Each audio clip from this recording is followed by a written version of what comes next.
भोला अपनी पत्नी और 2 बच्चों के साथ हरिपुर गांव में रहता था। वो गांव के साहूकार के पास मजदूरी करता था। भोला ने अपनी बहन की शादी के लिए साहूकार से कर्ज लिया था, जिसका भुगतान वो साहूकार को कई वर्षों से कर रहा था। भोला भगवान शंकर की बहुत पूजा करता था। ऐसे ही एक दिन मंदिर में शिवरात्रि का भव्य आयोजन था। वो पत्नी और बच्चों के साथ मंदिर पहुंचा, पर साहूकार भी वहाँ मौजूद था। मंदिर में दर्शन करने के लिए पुण्य करने पड़ते हैं, तो जैसे कंगाल के पास ऐसा क्या है भगवान शंकर को देने के लिए? बता, कोई दान दक्षिणा या कोई चढ़ावा?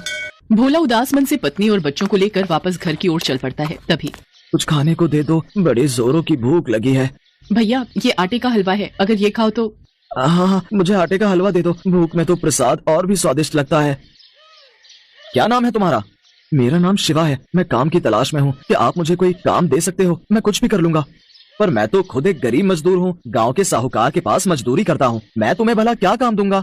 भैया, मुझे कोई भी काम दे दो, बदले में मुझे पैसे नहीं, बस रहने की जगह दे देना।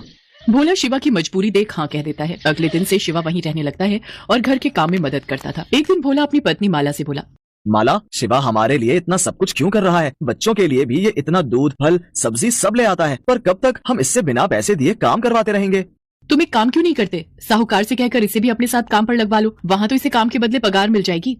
भोला को माला की बात सही लगी। वो शिवा को लेकर साहूकार के पास जाता है और काम दिलवा देता है। शिवा भोला के साथ अब खेतों पर भी काम करने जाने लगा। साहूकार शिवा को जो भी पगार देता, वो पैसे शिवा भोला को जोड़ने के लिए रखवा देता था। भोला कई बार शिवा से कहता कि वो अपने पैसे वापस ले ले, परंतु शिवा उसे कहता कि जब वक्त आएगा ये पैसे तभी काम आएंगे। एक दिन साहूकार भोला और शिवा को किसी काम से दूसरे गाँव भेजता है। रास्ते में रात हो जाती है। जंगल का रास्ता था। तभी एक शेर के दहाड़ने की आवाज आती है। भोला घबरा जाता है।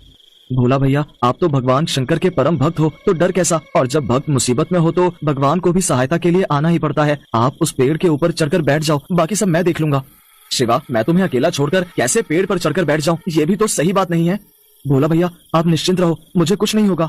भोला जैसे ही पेड़ पर चढ़ने के लिए मुड़ता है, वो देखता है कि शेर उसके सामने खड़ा है। भोला शेर को अपने सामने देख डर जाता है और आंखें बंद करके ओम नमः शिवाय का जाप करने लगता है। शिवा भोला के आगे आ जाता है। शेर शिवा को थोड़ी देर तक देखता रहता है और बिना कुछ कहे जंगल की ओर चला जाता है। भोला और शिवा दोनों घर आ जाते हैं। भोला पूरी रात उस घटना को याद करता रहता है। अगली सुबह जब वो सोकर उठता है तो शिवा घर पर नहीं था। भोला आसपास में पूछता है, पर शिवा का कहीं भी पता नहीं था। वो साहूकार से जाकर पूछता है।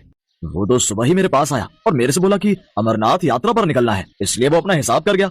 भोला घर आता है और सारी बात माला को बताता है। माला भी सुनकर बहुत हैरान होती है कि अचानक बिना बताए शिवा अमरनाथ की इतनी लंबी यात्रा पर कैसे निकल गया। भोला को कुछ समझ नहीं आ रहा था। उसी रात को सपने में भगवान शंकर भोला को दिखाई देते हैं। भोला उठो, तुमने मुझे पहचाना नहीं? मैं ही तुम्हारा शिवा हूँ, जिसके बारे में तुम चिंता कर रहे हो। भगवान शंकर, आप ही शिवा हो, मैंने आपको पहचाना नहीं। ये कैसी भूल हो गई महादेव, मुझे माफ कर दीजिए। मैंने आपकी सेवा नहीं की बल्कि आपसे सेवा करवाई। आप मुझे छोड़कर क्यों चले गए प्रभु? हे महादेव, लौट आओ मेरे पास। भोला, अब तुम मेरे पास अमरनाथ यात्रा करके आओगे। मैं अमरनाथ में ही तुम्हें अपने दर्शन दूंगा। इतना कहकर भगवान भोलेनाथ अंतर्ध्यान हो गए। अगले दिन भोला ने सारी बात माला को बताई, पर भोला इसी चिंता में था कि अमरनाथ की यात्रा के लिए उसके पास पैसे कहाँ से आएंगे। तभी माला उससे बोली, सुनो, आपको याद है ना, शिवा हमारे पास पैसे जोड़ता था। इसका मतलब महादेव ने स्वयं हमारी अमरनाथ यात्रा की व्यवस्था कर दी। आपकी जय हो बाबा बर्फानी।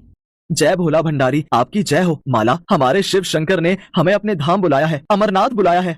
भोला उन रुपयों से अपनी अमरनाथ यात्रा पर जाने की तैयारी करता है और साहूकार के पास कुछ दिन की छुट्टी मांगने जाता है। छुट्टी तो तू ले ले, वो तो तेरे पैसे मैं उतने दिन के काट ही लूंगा। पर ये बता, तू अमरनाथ की यात्रा के बारे में जानता भी है? पता है कितनी दूर है अमरनाथ धाम? पैसा, कपड़ा, खाना पीना, पूरे परिवार के साथ तू कैसे अमरनाथ की यात्रा कर पाएगा? बहुत कुछ देखना पड़ता है। वहाँ पर पूरा पंजीकरण होता है। पूरी तरह से स्वस्थ मनुष्य ही अमरनाथ की यात्रा कर सकता है, नहीं तो रास्ते में ही रोक देते हैं। और तू ठहरा एक गरीब कमजोर, 2-2 दिन तो तू रोटी नहीं खाता। रास्ते में गिरकर बेहोश हो गया तो वापस भेज देंगे। देख, मैं भी अमरनाथ जा रहा हूँ अपने परिवार के साथ। देख लियो, मैं अमरनाथ की पूरी यात्रा करके वापस आऊंगा। भोला अपने परिवार के साथ अमरनाथ की यात्रा के लिए निकल पड़ता है। उधर साहूकार को भी अपने परिवार को लेकर अमरनाथ की यात्रा के लिए जम्मू निकलना था, पर किस्मत को शायद कुछ और ही मंजूर था। 75 वर्ष से ज्यादा उम्र होने की वजह से साहूकार के पंजीकरण को स्थगित कर दिया गया। साहूकार ने मन में सोचा, भगवान शंकर ने शायद मुझे सबक दिया है कि उनकी यात्रा के लिए कोई गरीब या अमीर नहीं होता। वो जिस पर कृपा करते हैं वही उनके दर्शन कर पाता है। शायद भोला उनका मेरे से भी ज्यादा बड़ा सेवक है, इसलिए उसे अमरनाथ यात्रा पर जाने का शुभ अवसर प्राप्त हुआ। मैं ये क्यों नहीं समझ पाया कि भगवान तो प्रेम के भूखे हैं। उन्हें धन दौलत, बड़े बड़े पकवानों से कोई मतलब नहीं। उन्हें कोई एक सूखी रोटी भी खिला दे तो उसमें भी प्रसन्न हो जाते हैं। शिव शंकर, मुझे माफ कर दो। मैंने उस गरीब मजदूर की गरीबी का हमेशा फायदा उठाया। बस एक बार भोला यात्रा से वापस आ जाए, फिर मैं खुद उससे माफी मांगूंगा। भोला माला और बच्चों के साथ पहलगाम पहुंचता है। वहां से वो पैदल ही यात्रा शुरू करता है। जय बम भोले का जाप करता हुआ